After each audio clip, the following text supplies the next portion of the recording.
राहुल गांधी ने पूरी तरह से अपनी ताकत झोंक दी और यह बात 7 अगस्त से लेकर के और आज 10 अगस्त यानी पिछले 3 दिनों को उठा करके देखें। राहुल गांधी ने कहा था कि मैं एटम बम फोड़ूंगा और उसके बाद में चुनाव आयोग कहीं पर दिखाई नहीं देगा। राहुल गांधी को एटम बम फोड़ना था, लेकिन इस बीच में सतपाल मलिक साहब का निधन हो गया तो उसकी वजह से, और दूसरी तरफ झारखंड में शिबू सोरेन उनका भी निधन हुआ। एक दिन उनका प्रोग्राम डिले हो गया, लेकिन 7 अगस्त से लेकर के और अभी तक, आज तक 10 तारीख तक, आज राहुल गांधी ने फिर से एक और बड़ा ऐलान किया है और इस बार वो व्यापक स्तर पर लोगों को जोड़ रहे हैं।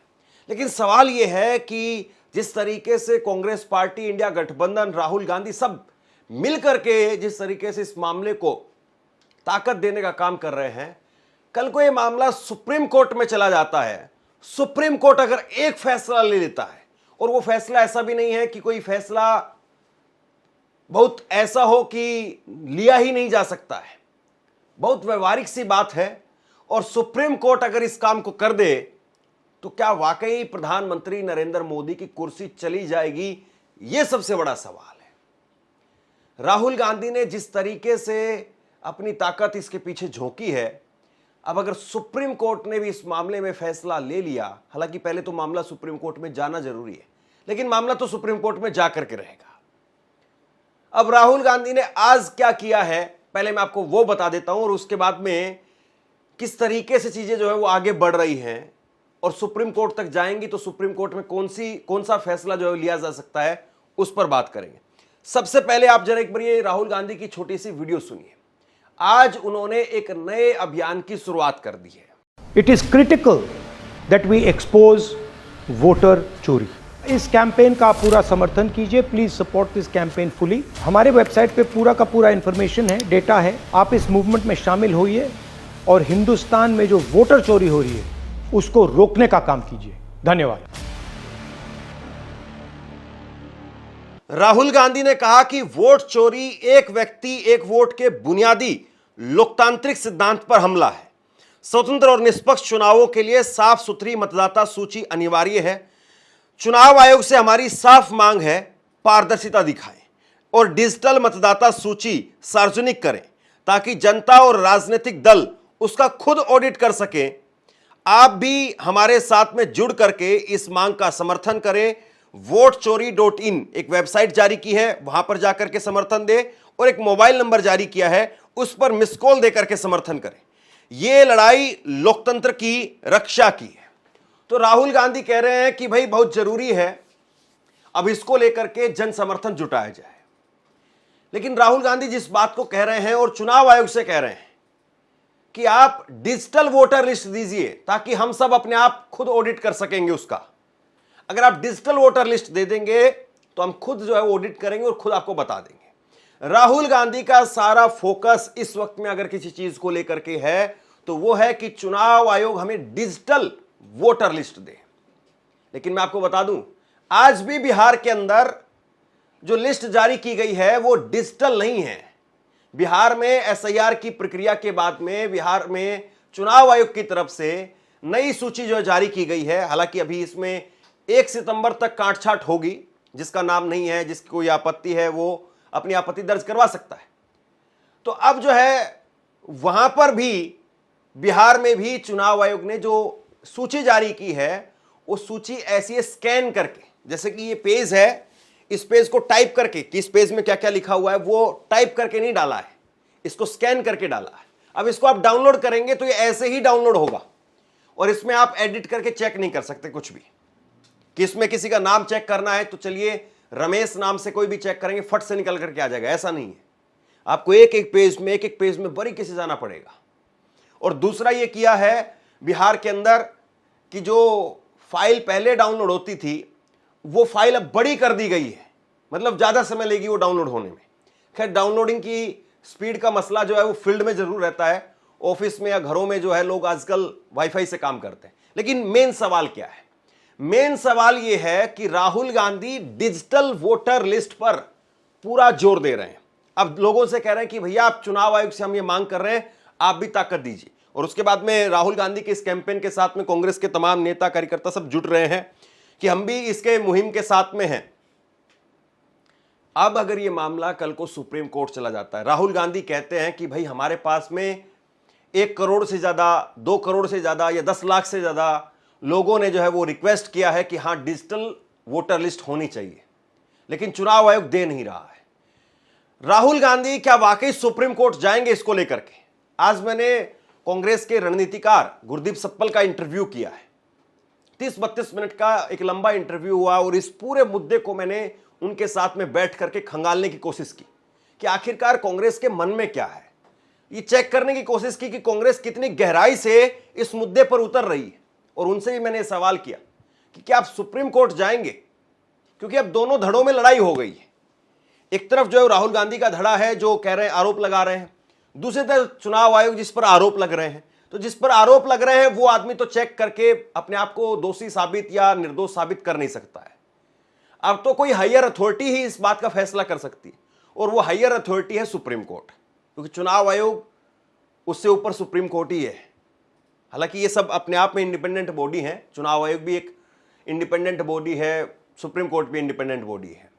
लेकिन अगर कल कोई मामला सुप्रीम कोर्ट में जाता है और सुप्रीम कोर्ट ने फिर ये कह दिया कि आपको डिजिटल वोटर लिस्ट देने में दिक्कत क्या है। आज आप बैंक में जाते हैं, कहीं पर भी आप जाते हैं, स्कूल का रिजल्ट निकल करके सामने आता है, कुछ भी निकल करके सामने आता है। जैसे कि हम पहले स्कूल का रिजल्ट देखते थे, अखबारों में आता था, अखबार जो है वो लेकर के आते थे और अखबार उस दिन 10-10, 15-15 रुपए के बिकते थे, मिलते नहीं थे अखबार। अखबार लेकर के आते थे और अखबार के एक पन्ने में सबका रिजल्ट जो होता था, उसमें ढूंढते थे ऐसे ऐसे करके कि इतने सीरियल नंबर से यहां से ऐसे ऐसे करके, काफी देर लग जाती थी ढूंढने में। लेकिन आजकल डिजिटल हो गया है तो सब लोग मोबाइल पर घर पर चेक कर लेते हैं। तो जब सब कुछ डिजिटल है, यहां तक कि संसद की कार्रवाई, संसद में भी पहले हम देखते थे कि वित्त मंत्री जब बजट पेश करना होता था तो ब्रीफकेस लेकर के जाते थे, आजकल लैपटॉप लेकर के जाते हैं। निर्मला सीतारमण वो खुद जो है वो लाल रंग के कपड़े में एक लैपटॉप लेकर के जाती है। तो सब कुछ आजकल जब डिजिटल हो रहा है तो चुनाव आयोग की वोटर लिस्ट वो डिजिटल क्यों नहीं है? ये तो मेन सवाल है, और इस सवाल पर चुनाव आयोग फंस जाएगा क्योंकि ये बहुत व्यवहारिक सवाल है। और सुप्रीम कोर्ट ने अगर कह दिया तो फिर उसके बाद में आप सोचिए कि चुनाव आयोग को अपना जो खाका है, जो अपना रिकॉर्ड है, वो डिजिटल करना पड़ेगा। हो सकता है चुनाव आयोग कह दे कि हमें 2 महीने लगेंगे, 6 महीने लगेंगे, हालांकि उसको समय नहीं लगेगा क्योंकि चुनाव आयोग के पास में तो डाटा है। चुनाव आयोग जो पब्लिक को दे रहा है, पार्टीज को दे रहा है, वो सॉफ्ट कॉपी में नहीं दे रहा है, वो हार्ड कॉपी में दे रहा है। तो चुनाव आयोग के लिए तो कुछ ही देर का काम है, लेकिन फिर भी अगर 2 महीने 3 महीने लगे भी, चुनाव आयोग ने उस समय मांग भी लिया, सुप्रीम कोर्ट ने समय दे भी दिया, लेकिन उसके बाद में क्या करेंगे? एक कहावत कही जाती है, बकरे की मां कब तक खैर मनाएगी। आज भी तेजस्वी यादव उन्होंने कहा है कि बिहार में जो नई सूची जारी की गई उसमें 3 लाख से ज्यादा लोगों के मकान नंबर 0, 00, 000 के नाम से। मतलब ये वाकई मजाक चल रहा है क्या? कुछ भी हो रहा है। और ये देखिए 3 लाख बहुत बड़ी फिगर होती है। ऐसा नहीं कि चलिए किसी आदमी का गलती से आ गया, मिसप्रिंट हो गया। 3 लाख लोगों का मिसप्रिंट कैसे हो जाएगा भाई? और 3 लाख में तो पूरा हार जीत जो है वो इधर से उधर हो जाता है। सुनिए एक बार तेजस्वी यादव को। बिहार में 3 लाख घरों के हाउस नंबर 00000 अथवा 000/0000 है। आप बताइए मजाक है क्या? मतलब 3 लाख ऐसे घरों के हाउस नंबर है जिनका 000 अथवा 00/000 है। ये मजाक है? ये कौन सी SIR प्रक्रिया है? तो हमको लगता है कि विजय सिन्हा जी और इलेक्शन कमीशन को, कम से कम इलेक्शन कमिश्नर को ईगो में चीजें नहीं लेनी चाहिए। जब राहुल गांधी से सवाल पूछा गया था कि क्या आप सुप्रीम कोर्ट जाएंगे, उस वक्त में राहुल गांधी ने क्या कहा था, सुनिए एक बार। आपने प्रूफ तो आप लोग सामने रख रहे हैं और एक पूरी डिटेल आप ऑब्जर्वेशन सामने रख रहे हैं। हाँ। लेकिन अब आप खुद ही बता रहे हैं कि ईसी ही कोलाइड कर रहा है, तो अब आप लोगों के लिए पास रास्ता क्या? इस प्रूफ को लेके आप ईसी को जाएंगे या कोर्ट जाएंगे? क्योंकि पूरा इलेक्शन ही मैन्युफैक्चर हो चुका है। This is EC data, not our data, this is EC data. And EC कह रहा है कि हम फ्री एंड फेयर इलेक्शन करा रहे हैं, और उनके डेटा में एक असेंबली में 1 लाख फेक वोटर्स हैं, फेक एड्रेसेस, डुप्लीकेट, फॉर्म 6, अलग अलग तरीके। तो हम इलेक्शन कमीशन से नहीं कह रहे हैं, हम हिंदुस्तान के युवाओं से कह रहे हैं, हिंदुस्तान की जनता से कह रहे हैं, यह आपका भविष्य है, गरीबों का भविष्य है, यह आपके आंख के सामने पूरा का पूरा सिस्टम चोरी किया जा रहा है। और ये ब्लैक, जैसे मैंने बोला, ब्लैक एंड व्हाइट है, ये उनका डेटा है, उनकी फोटोग्राफ्स हैं, उनके नाम हैं, उनके डुप्लीकेट्स हैं, उनके फेक एड्रेसेस हैं। और आज जब मैंने गुरदीप सप्पल से सवाल किया कि आप राहुल गांधी हल्फनामा क्यों नहीं दे रहे हैं, क्योंकि बीजेपी यही कह रही कि राहुल गांधी के दावों में अगर दम है, राहुल गांधी वाकई जो बात बोल रहे हैं उसमें जान है, तो शपथ दे दें, शपथ पत्र दे दें, हल्फनामा दे दें। हालांकि राहुल गांधी कह चुके हैं कि उन्होंने संविधान की शपथ ली है, वो सांसद हैं, नेता प्रतिपक्ष हैं, वो जो बात बोल रहे हैं उस बात को आप लीजिए, वो उनका वचन ही जो है शपथ है। लेकिन इसको टेक्निकल तरीके से गुरदीप सप्पल ने इसका क्या जवाब दिया, कैसे समझाया है, सुनिए जरा। एक व्यवहारिक बात भी है कि जब किसी संस्था पर सवाल उठ रहे हैं तो संस्था जांच करे, लेकिन एक बात यह भी है कि चलिए वो अगर इस बात को लेकर के अड़ंगा लगा रहे हैं, या जैसे देहाती भाषा में हम कहें, तो चलिए आप क्या आगे बढ़ करके अपनी तरफ से कि आप तो फुल प्रूफ हैं कि हाँ हमने जांच की है, हमने पूरा 6 महीने का समय लगाया इसके पीछे, तो क्या उनका मुंह बंद करने के लिए आप जाएंगे, हल्फनामा दाखिल करेंगे? ये देखिए, इसका एक इतिहास है। हम्म। हमने चुनाव आयोग को महाराष्ट्र चुनाव के बाद लिख के दिया। चुनाव आयोग ने क्या किया, अखिलेश यादव जी ने अभी मीडिया को बताया कि उन्होंने तो 18,000 हलफनामे दिए। चुनाव आयोग ने उसका क्या किया? हम चुनाव आयोग से बार बार कह रहे हैं कि चुनाव आयोग हमें लिस्ट दे दे, भाई हम जांच करना चाहते हैं। उसने किया। वो कहता है राहुल गांधी जाके मिले। अरे भाई, जब आप जांच ही नहीं करने दे रहे हो, आप केवल जनता को दिखाने के लिए स्टेटमेंट दे रहे हो। अब चुनाव आयोग ये कह रहे हैं, बीजेपी के लोग कह रहे हैं कि हलफनामा राहुल गांधी जी इसलिए नहीं भर रहे हैं ताकि ये ना हो कि उनको जेल हो जाए झूठ बोलने पे। अच्छा, इसका मतलब ये है कि इस देश में अगर कोई गलत काम करता है और उसने हलफनामा नहीं भरा तो उस पर कानून कोई कार्रवाई नहीं कर सकता? आप ये कहना चाहते हैं? अरे भाई, गलत काम किया तो कानून तो तब भी कार्रवाई कर सकता है आपके अंदर। हलफनामा होने ना होने से क्या होता है? अगर राहुल गांधी गलत कह रहे हैं तो आप कार्रवाई कर लीजिए। राहुल गांधी चैलेंज कर रहे हैं, आप कीजिए ना कार्रवाई।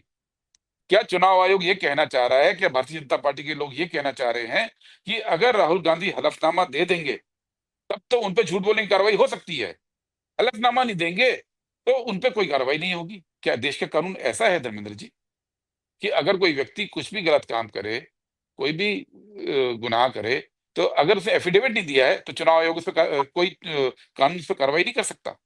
ये बरगला रहे हैं, मुद्दे से भटका रहे हैं। अगर राहुल गांधी जी गलत बोल रहे हैं, आप कीजिए कार्रवाई, हम चुनौती दे रहे हैं। और जब मैंने गुरदीप सप्पल से कहा कि क्या आप सुप्रीम कोर्ट जाएंगे, तो उन्होंने इस पर सीधा डायरेक्ट जवाब तो नहीं दिया, लेकिन जरा सुनिए एक बार वो क्या कह रहे हैं। आप आरोप लगा रहे हैं, चुनाव आयोग पर आरोप लग रहे हैं, तो चुनाव आयोग भी एक तरीके से इसमें पार्टी हो गया है। अब चुनाव आयोग अगर कल को जांच भी करेगा तो आप मानेंगे नहीं उस बात को कि अपनी ही जांच में कौन अपने आप को दोषी साबित करेगा। तो इस मामले में या तो फिर यही एक संभावना है कि हायर अथॉरिटी में आप जाएं, यानी सुप्रीम कोर्ट में आप जाएं, वहां पे या तो चुनाव आयोग जाए या आप जाएं। तो अब आप जाएंगे चुनाव सुप्रीम कोर्ट में इसको लेकर के? हमारा फोकस बिहार के चुनाव में है, वहां पे एसआईआर की एक्टिविटी चल रही है। चुनाव आयोग ने करीब 65 लाख लोगों का बताया जिन्होंने फॉर्म जमा नहीं किए। 65 लाख से ज्यादा होंगे क्योंकि कुछ लोगों ने नए फॉर्म भी जमा किए होंगे, तो कुल जो संख्या होगी 65 लाख प्लस है। अब चुनाव आयोग कहता है कि हमने ये लिस्ट दे दी है पॉलिटिकल पार्टीज को जिले वाइज कि आप जांच कर लीजिए जिन्होंने फॉर्म जमा नहीं किया वो हैं कि नहीं है। बहुत अच्छा, लेकिन जब वोटर लिस्ट दी जाती है तो उसमें पता भी दिया जाता है, उसमें एपिक नंबर भी दिया जाता है और बूथ का अनुभाग नंबर भी। 3 चीज दी जाती है, बूथ का अनुभाग, वोटर लिस्ट का पता और एपिक नंबर। चुनाव आयोग ने ये सब नहीं दिया, नाम दे दिया है वोटर लिस्ट का और बूथ संख्या दे दी है, ठीक है, पार्ट संख्या। अब ये क्यों छुपाया? तो आप ये क्यों कर रहे हैं? जब आपने ये जानकारी दी नाम की और पार्ट की, तो ये जानकारी क्यों छुपा दी? इलेक्शन कमीशन को सवाल तो पूछना पड़ेगा ना। चुनाव आयोग ये कह रहा है कि इस डॉक्यूमेंट में जिसका डॉक्यूमेंट पे ऑब्जेक्शन होगा उसको बुलाया जाएगा, उसको पूछा जाएगा, और अगर वो कन्विंस नहीं कर पाया तो उसको वोट काट दिया जाएगा। आज 10 दिन हो गए, चुनाव आयोग रोज एक ट्वीट करता है कि कितने बीएलओ ने शिकायत की, कितने नए लोगों ने फॉर्म भरा, कितने लोगों ने जिन्होंने फॉर्म नहीं भरा था उनकी शिकायत आई है। ये 3 चीजें देता है।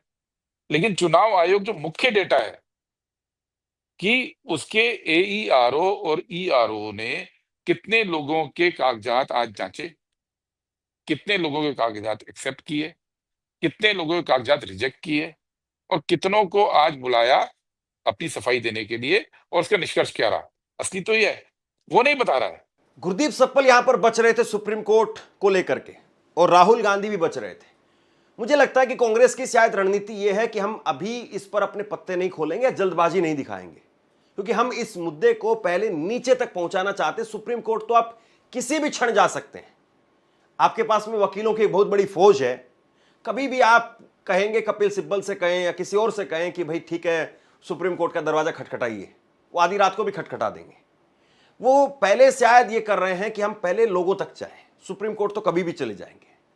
और इसीलिए जो है कांग्रेस पार्टी कल पूरे इंडिया गठबंधन को अपने साथ में लेकर के चुनाव आयोग के कार्यालय तक मार्च भी करने वाली है। यानी मैसेज देना है, एकता वाला मैसेज, वो भी होगा। लेकिन राहुल गांधी अगर ये सब कुछ नहीं हुआ तो क्या बहिष्कार भी करेंगे चुनाव का? इस पर क्या कहा था राहुल गांधी ने, सुनिए एक बार। पहली बात तो यह कि जिस तरह से 6 महीने लगे आपको एक लोकसभा एनालाइज करने में, बल्कि एक विधानसभा, तो अगर आप 10 लोकसभा भी 10 विधानसभा करें तो अगला चुनाव आ जाएगा 2029 का। तो ये तो पॉसिबल पैरेलली कर सकते हैं, but this is not possible without that digital voter list.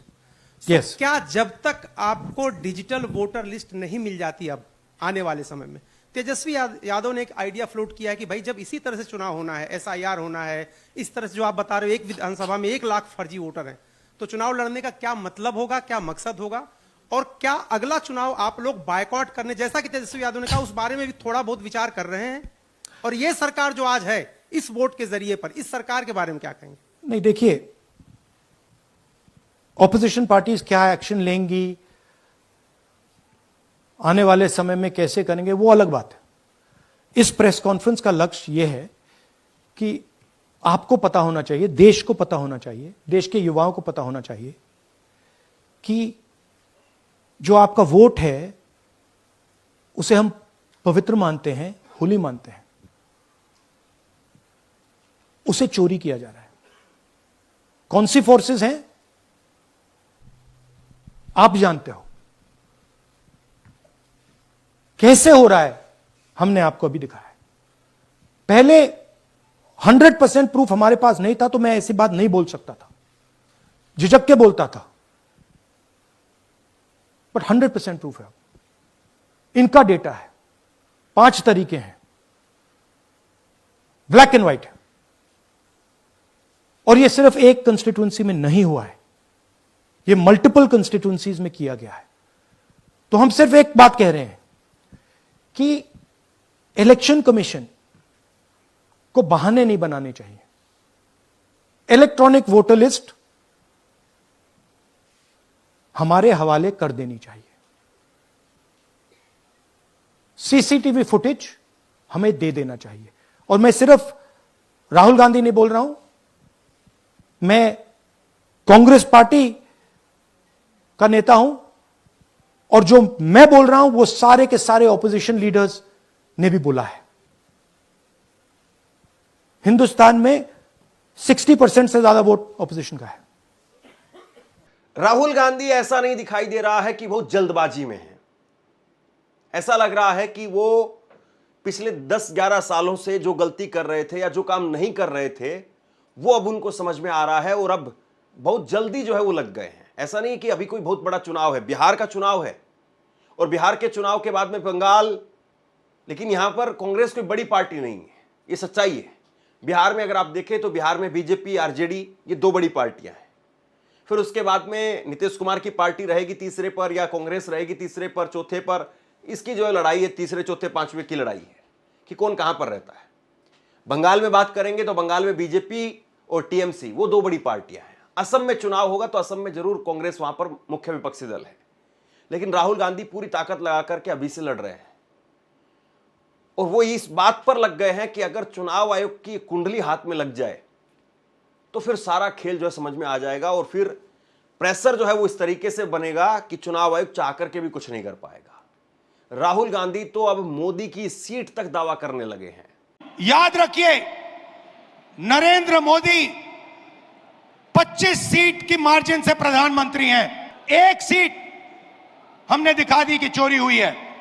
25 seat वो 35,000 या कम वोटों से जीते हैं। अगर हमें इलेक्ट्रॉनिक डेटा मिल जाए, हम साबित कर देंगे कि हिंदुस्तान का प्रधानमंत्री चोरी करके प्रधानमंत्री बना है।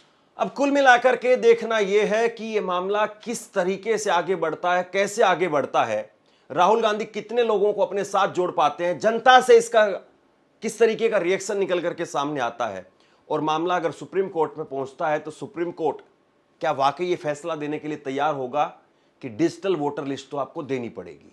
और अगर डिजिटल वोटर लिस्ट दे दी गई तो फिर महज कुछ घंटों का खेल होगा और उसके बाद में सब कुछ हो जाएगा। जैसे इलेक्टोरल बॉन्ड में हुआ था, इलेक्टोरल बॉन्ड में भी यही हुआ था कि सरकार बताने के लिए तैयार नहीं थी कि चंदा कहां से आ रहा है, लेकिन जैसे ही वो चंदे की लिस्ट सामने आई थी उसके बाद में सरकार की जो है वो धज्जियां उड़ गई थी कि जिन कंपनियों से चंदा लिया उन कंपनियों के या तो केस बंद कर दिए गए थे या उन कंपनियों को टेंडर मिल गए थे।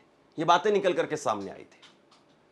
तो अगर डिजिटल वोटर लिस्ट भी निकल करके सामने आ गई तो फिर पता चल जाएगा कि किस किस विधानसभा में, किस किस लोकसभा क्षेत्र में, कहां कहां कितने मतदाता हैं, नहीं हैं, कितने मतदाता ऐसे हैं जो कहीं और भी वोटर हैं, कितने मतदाता ऐसे हैं जो एक ही घर में हैं। बहुत कुछ सामने आएगा। तो बहरहाल बड़ा खेल है, लंबा खेल है और इसमें परत दर परत कैसे कैसे क्या क्या सामने आता है इस बात का इंतजार है। आप क्या सोचते हैं नीचे कमेंट बॉक्स में लिख करके जरूर बताइए। इस खबर को शेयर कीजिए। धन्यवाद।